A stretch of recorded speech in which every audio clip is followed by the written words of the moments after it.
동주야. 세라 동주. Suster Agnes langsung tewas di tempat dan tidak lama kemudian Suster Agnes pun dimakamkan. Acara pemakamannya diselenggarakan di dalam gereja. Sebagai adik, Dongju memimpin pemakaman.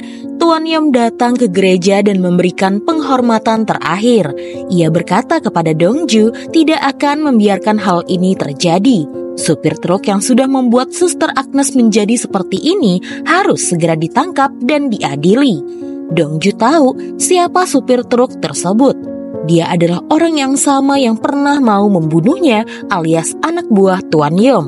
Lalu kemudian Nyonya Pi datang, Wali, Suster Agnes dan juga Dongju. Ia terkejut mendengar jika Dongju hilang ingatan dan tidak mengingatnya. Kehadiran Tuan Yom di sana juga sambil memastikan apakah Dongju masih kehilangan ingatan. Tuan Yom ingat dulu sewaktu masih di sekolah menengah, Dongju dan Hui Cho pernah bertengkar hingga kepala sekolah turun tangan.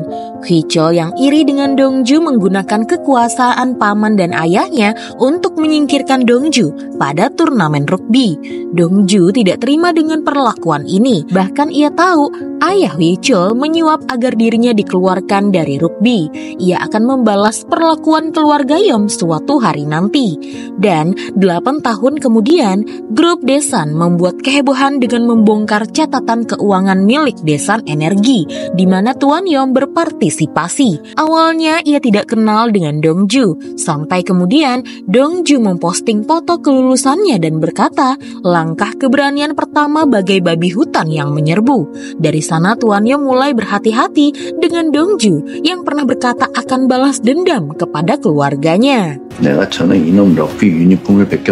Pada saat itu, karena Nyonya Pi terus menangis sehingga membuat Dongju harus membawanya ke suatu tempat agar lebih tenang, ia pun meminta bantuan Tuan Yom untuk menerima tamu yang datang. Padahal, rencana Tuan Yom ingin mendengar apakah Dongju masih hilang ingatan atau tidak. Ia malah disibukkan dengan acara pemakaman.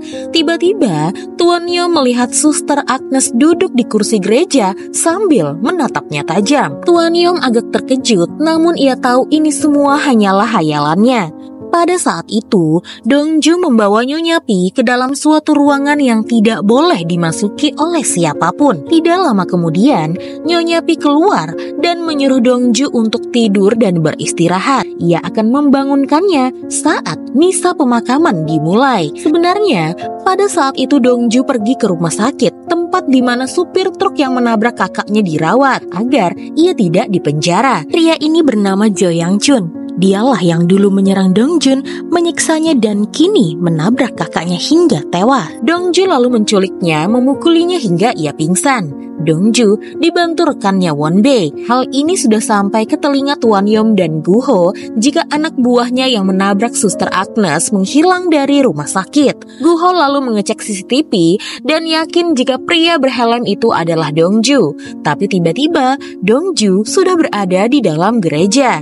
Ia menatap Tuan Yom dengan tajam sehingga Tuan Yom yakin ingatan Dongju benar-benar telah kembali. Karena merasa dipermainkan, Tuan Yom pun tidak ingin uang kembali lagi. Ia hanya ingin menghancurkan Dongju.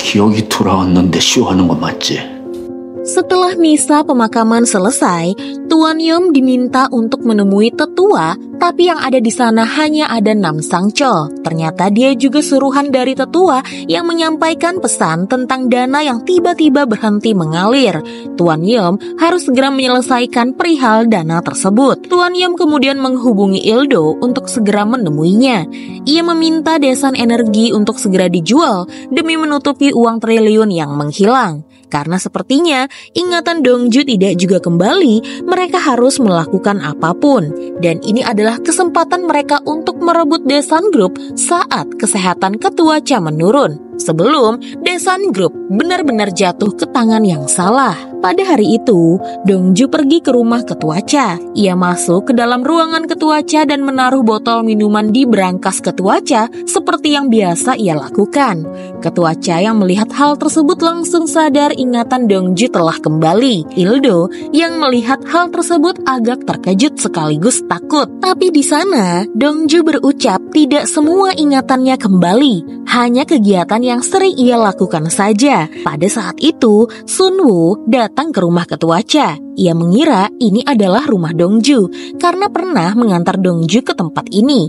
Duk-hee yang melihatnya langsung menyuruh Sunwoo untuk pergi karena ia berkata Dongju sedang sakit. Duk-hee khawatir karena sekarang Sunwoo mulai mendekati keluarganya. Ia takut jika akhirnya Sunwoo malah mewarisi Daesan Group. Tidak hanya berangkas minuman, Dongju juga ingat dengan berangkas uang milik Ketua Cha. Ketua Cha benar-benar lega akhirnya masalah berangkas telah selesai. Meski ingatan Dongju masih belum sempurna. Di sana Ildo panas dingin karena takut ingatan Dongju tentang dirinya akan ketahuan. Dongju hanya tersenyum menatap Ildo, seolah-olah mempermainkan pembunuhnya itu. Ketua Cha lalu memerintahkan Dongju untuk segera membungkam Tuan Yom menggunakan uang yang ada di dalam berangkas. Tidak butuh waktu lama, Dongju lalu pergi menemui Tuan Yom. Tuan Yom tahu sebagian ingatan Dongju telah kembali, namun ia agak kecewa dengan ingatan Dongju perihal uang 2 triliunnya. Saat Dongju pergi, Guho melihat Dongju meninggalkan cincin milik supir truk suruhan Tuan Yom yang kini menghilang. Tuan Yom dan Guho langsung mengejar Dongju. Ia mencicar Dongju dan berkata Dongju adalah pencuri uang 2 triliunnya.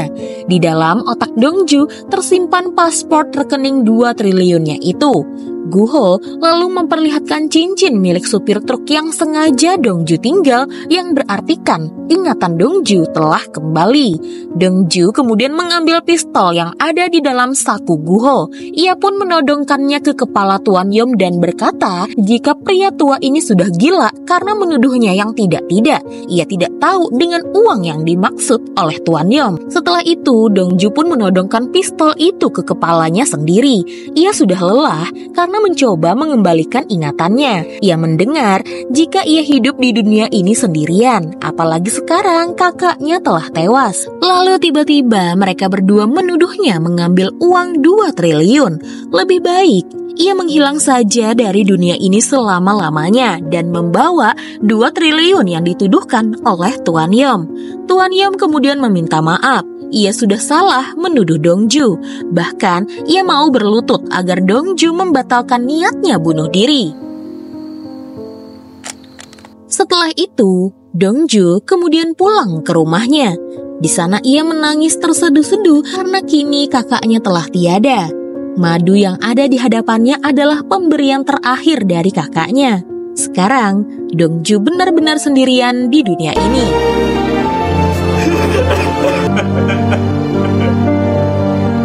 Hari itu, Bibi Huichol menyuruh Enam membawa kudapan untuk keluarga Cha di rumah. Saat sampai, Enam langsung pergi ke kamar Dongju dan ia khawatir dengan keadaan Dongju pasca kematian Suster Agnes.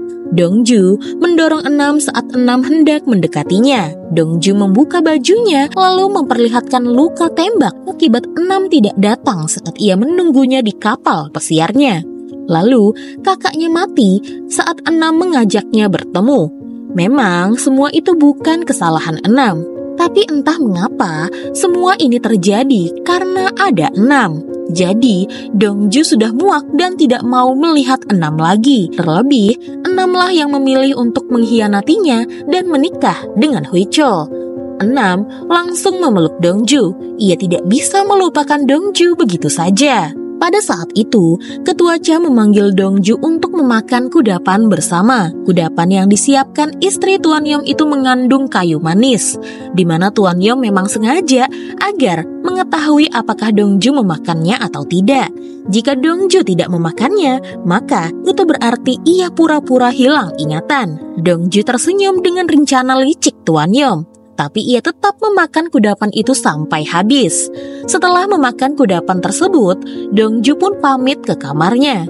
Saat Enam mencium bau kayu manis itu, ia langsung memanggil Dongju dan bersamaan pada saat itu Dongju pingsan di hadapan mereka semua karena alergi kayu manis. Ketua Cha langsung menyuruh yang lain untuk segera menghubungi ambulan. Sementara tangan Ildo bergetar hebat, entah karena ia takut Dongju akan mati atau karena ia senang. Akhirnya rencananya untuk membunuh Dongju lagi benar-benar berhasil.